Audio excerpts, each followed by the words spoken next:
नमस्कार दोस्तों। तो मैं हूं राहुल राजपूत। तो आपका स्वागत है मेरे पॉडकास्ट चैनल में जिसका नाम है पॉडकास्ट विद राहुल। तो दोस्तों, इस कहानी को सुनने से पहले मैं आपको कुछ चेतावनी देना चाहूँगा। अगर आप अपने कमरे में अकेले हों और रात का समय हो तो इस वीडियो को सेव कर लें और सुबह सुबह दिन की रोशनी में इस कहानी को सुने, क्योंकि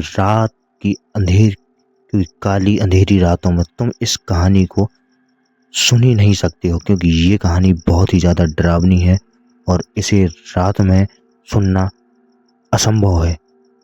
तो कहानी एक यक्षिणी की है। रात के 2 बज रहे थे और विराट मेघालय और असम बॉर्डर के बीच पड़ने वाली किसननोई नदी को पार कर रहा था। दूर दूर तक अंधेरा छाया हुआ था। एक गहरे सन्नाटे ने किसननोई नदी को घेर के रखा हुआ था और उसी नदी के ऊपर काले बादल मंडरा रहे थे, जिसे देखकर ऐसा लग रहा था कि किसी भी पल वह बरसने वाले हैं। नदी में घुटनों तक पानी था जो धीमी धीमी रफ्तार के साथ बह रहा था। विराट के एक हाथ में मोबाइल का टॉर्च था और दूसरे हाथ में साइकिल का हैंडल। विराट पैदल पैदल मोबाइल की टॉर्च की रोशनी के सहारे नदी पार कर ही रहा था कि तभी उसका मोबाइल बजने लगता है। फोन उठाते हुए कहता है, हाँ वंदना, बोलो।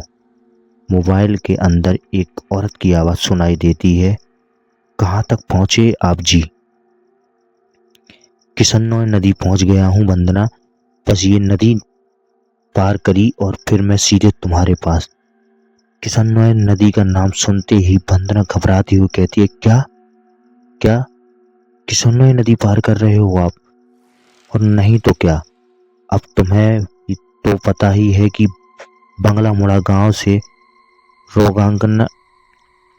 रोगंगा मुचा गांव जाने का एक ही मात्र रास्ता है और वो भी नदी पार करके जाना पड़ता है। आपको इतनी रात को वापस नहीं आना चाहिए था। ग्रेवयार्ड कोठी में ही रुक जाना चाहिए था। आपको पता है ना, नदी के पास वो घूमती है। विराट हैरानी के साथ पूछता है, वो घूमती है मतलब? आपको सब पता है फिर भी आप जानबूझकर ऐसा बोल रहे हैं ना। माँ जी ने भी बताया था कि नदी पार करते वक्त उसका नाम नहीं लेना चाहिए, वरना वो सच में आ जाती है। वंदना, तुम भी ना कहाँ माँ की बातों में आ गई। लगता है माँ ने तुम्हें भी यक्षिणी की कहानी। विराट अपनी पूरी बात करता उससे पहले ही वंदना घबराते हुए कहती है, चुप हो जाओ जी। हे काली माँ, मेरे पति की रक्षा करना और अनजाने में इनसे जो अनर्थ हुआ है उसके लिए उन्हें माफ कर देना। अब ये कभी उनका नाम नहीं लेंगे। विराट हंसते हुए कहता है, क्या वंदना, तुम भी ना, ये यक्षिणी वक्षिणी कुछ नहीं होती, समझी तुम? ये सब ये सब बस मन गढ़ंत बातें हैं जो गांव वालों ने बनाई और कुछ नहीं। आप नहीं मानते तो मत मानिए, पर मैं तो मानती हूँ। आप ना जल्दी से आ जाइए बस। तभी विराट बोलता, हाँ वंदना, आ रहा हूँ, बस ये नदी पार कर लूं पहले।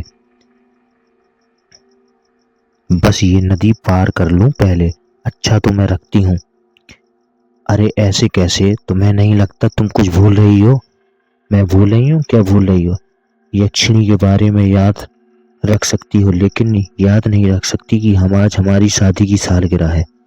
गलती हो गई जी, माफ कीजिए। आपकी फिक्र है, मैं भूल ही गई थी।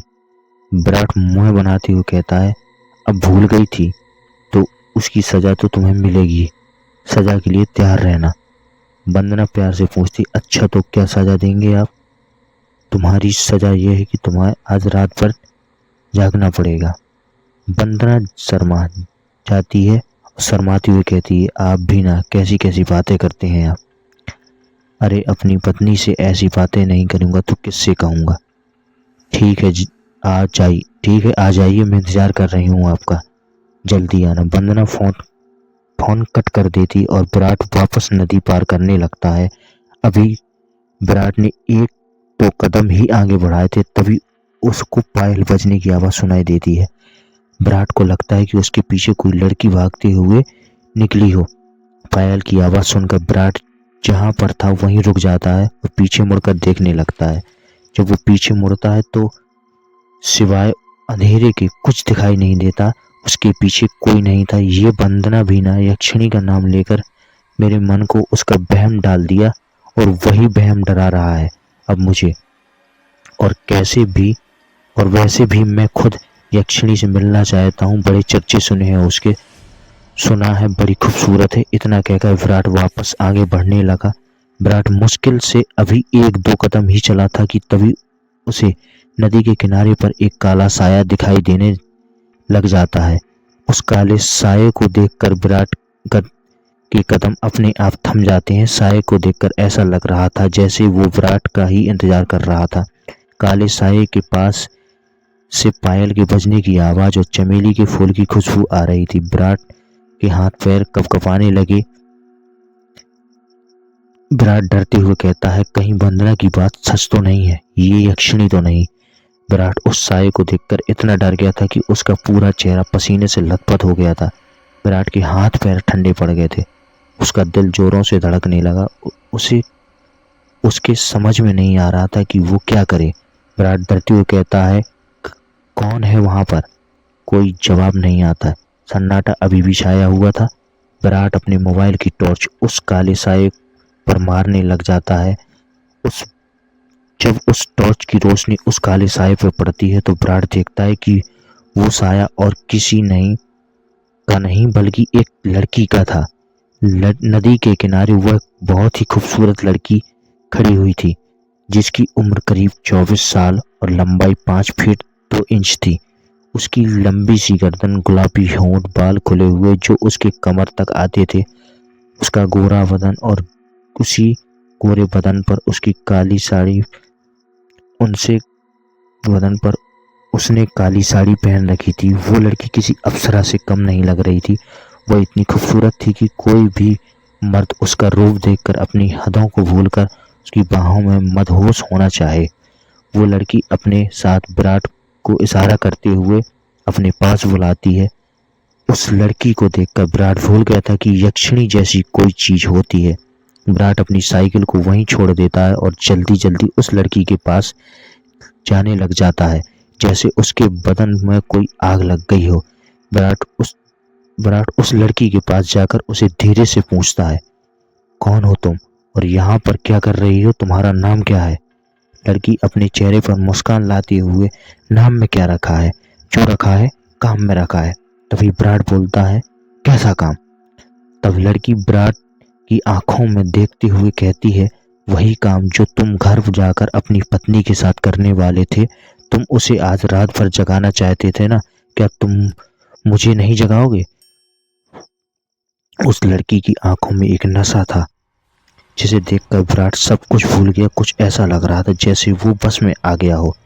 विराट भी उस लड़की की आंखों में देखते हुए कहता है, हाँ क्यों नहीं, मैं तुम्हें आज रात क्या कल परसों नरसों हमेशा जगा कर रखूंगा, कभी सोने ही नहीं दूंगा। इतना कहते हुए विराट उस लड़की को अपने सीने से सटा लेता है और अगले ही पल दोनों नदी की रेत पर निर्वस्त्र पड़े हुए थे। दोनों के जिस्मों की गर्मी से रेत उसके शरीर पर चिपक गई थी। उस लड़की के बदन में से चमेली के फूलों की खुशबू आ रही थी। लड़की नीचे थी और विराट ऊपर। विराट के माथे की पसीने की बूंदें ये साफ जाहिर कर रही थी कि वह थक चुका था और उसके बदन की सारी ताकत खत्म होने वाली थी। पर उस लड़की का चेहरा ऐसा लग रहा था जैसे अभी कुछ हुआ ही नहीं, उसके अंदर की प्यास बुझी ही नहीं थी। विराट और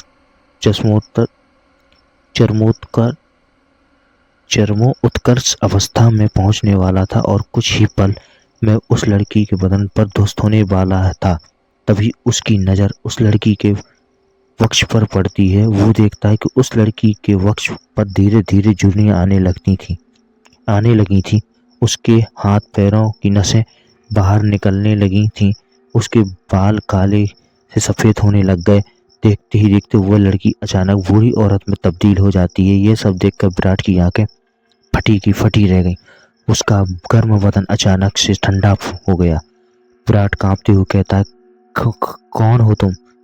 वह लड़की धीरे से कहती है, मैं यक्षिणी, तेरी मौत।